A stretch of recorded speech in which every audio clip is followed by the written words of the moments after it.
I'm back. Escaped the water monster. At the stairs. Going up the stairs. And these are nice stairs. With peaceful violin music.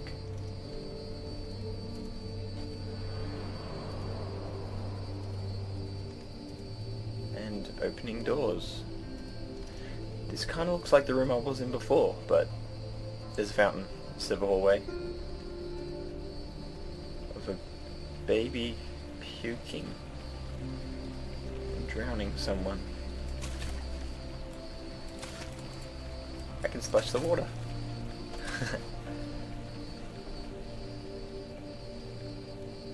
So, I'm gonna try that way.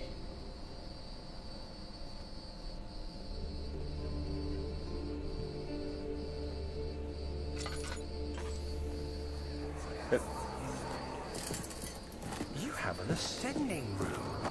Will it take us to the inner sanctum? It will definitely take care of the vertical part of our journey. So, you have ridden an elevator before?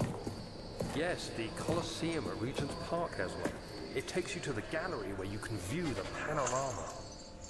Good. This ride might be a little longer, and in the other direction.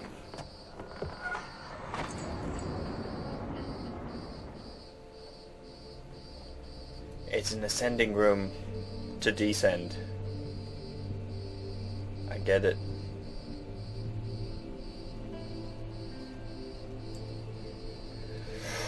Let's do this.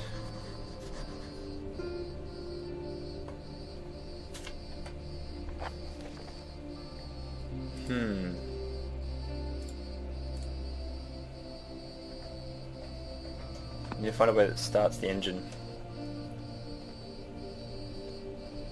Probably through that door. Don't you think? Nope, it's locked. Huh. So if I continue this way and go up here.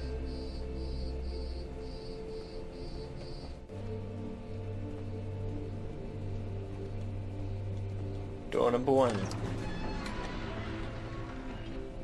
Yes. Okay. Man, this music's really peaceful. It's like, I don't know, everything scary's kinda dissipated. I'm not really scared of this game at all at the moment.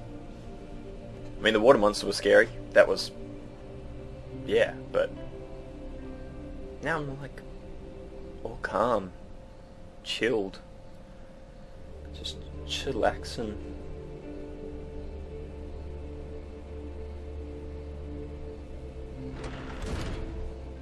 Oh, this looks familiar. Am I like in a mirror version of what was before? Mine. $10.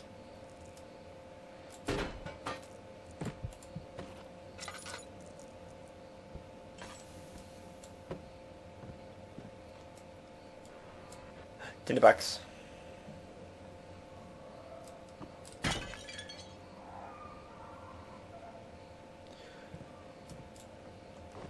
Man, this place is a mess.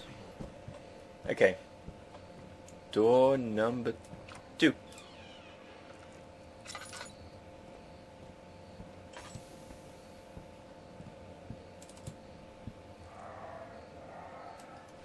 A Biblia.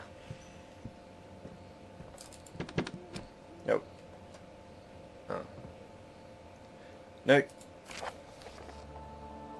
To my most trusted student and friend, Joanne Weyer. The most remarkable thing happened as I was traveling through the Prussian woods this summer. I finally found one of the orbs I have been looking for the last 20-odd years.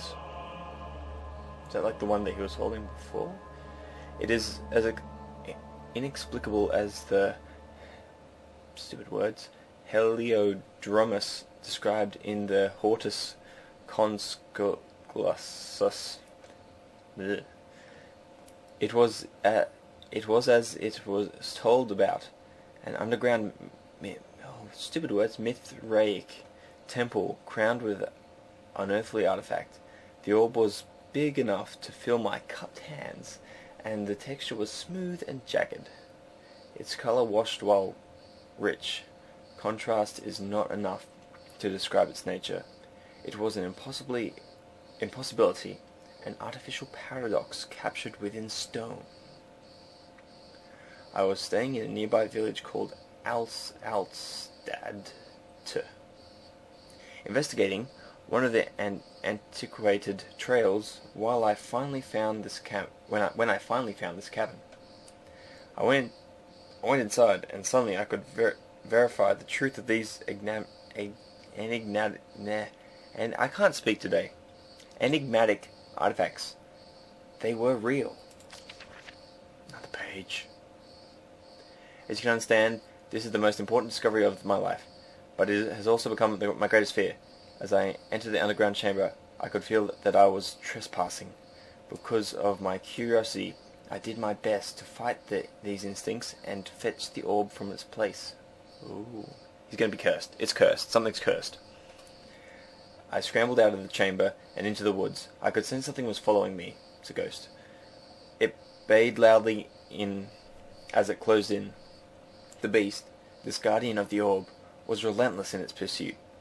I made my way to a nearby ravine, where I stumbled upon some men fishing in the lake. I tried to warn them as I passed, but fortunately they remained as I continued my escape. When I heard their cry of pain echo through the valley, I felt such a tremendous sense of relief, thinking I would be spared. It's kind of dark. Suddenly a blue shimmering light engulfed me, and the colors of the forest were washed away before my eyes, and I kept running through the bleak surrounding of the trees had turned to charcoal. Black, with leaves of cinder, the ground covered in murky water. I pressed on through the drenched lands as the glowing ember gave way to the rising wind and rained on me. I could hear pleading screams in the distance, and I joined in as pain and fear overtook me. I fell to the ground, gasping for air. This certainly must sound strange, but I had been carried miles away across the Alps to a grassy field outside Genoa. The guardian had taken the orb from me, but still, until this day, I fear its return. Sometimes I lay awake at night listening for the howling cry I heard in the forest. It has been nearly a decade since that day, and I still haven't been able to write about the incident. Well, you just wrote about it here. This is a letter writing about it. Okay. The last time we spoke, you told me about your interest and ongoing research into the mythic orbs, and I realized I owed you the truth about my visit to Alstad. Your friend and mentor, Henrik Cornelius Gripper.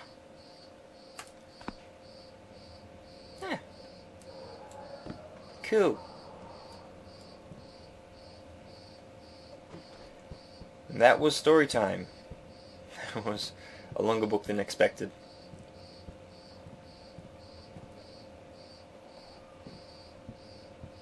I know something's going to be around these corners.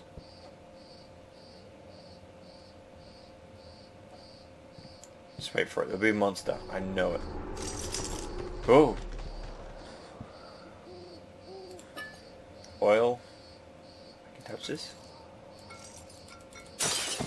Shit.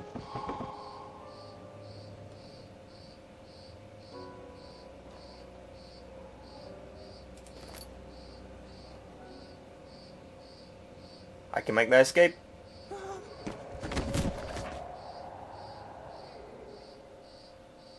Or not.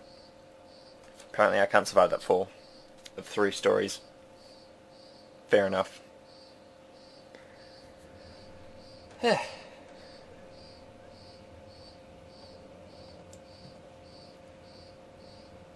That kind of looks like I'm supposed to go across those edges. But I'm gonna check out this stuff first.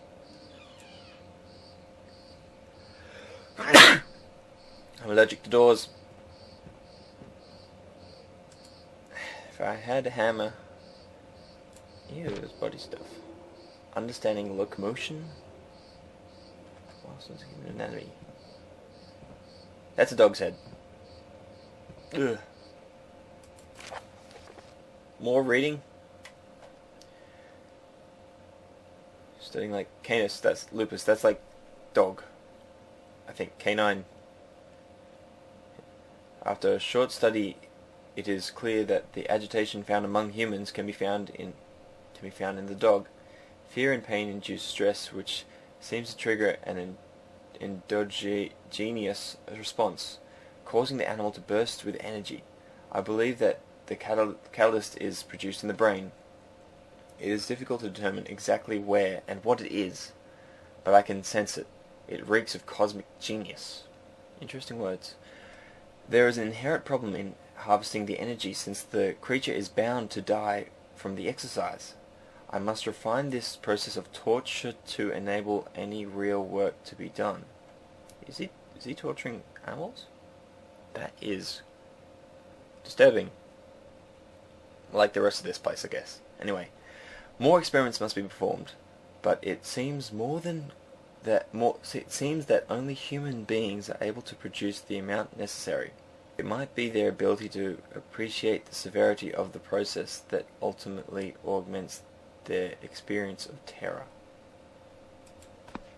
I'm not sure what I just read. Is he like torturing people to harvest chemicals and stuff? It's a oh, that's like a bird. I'll save you. I'll save this bird next time. Catch you then.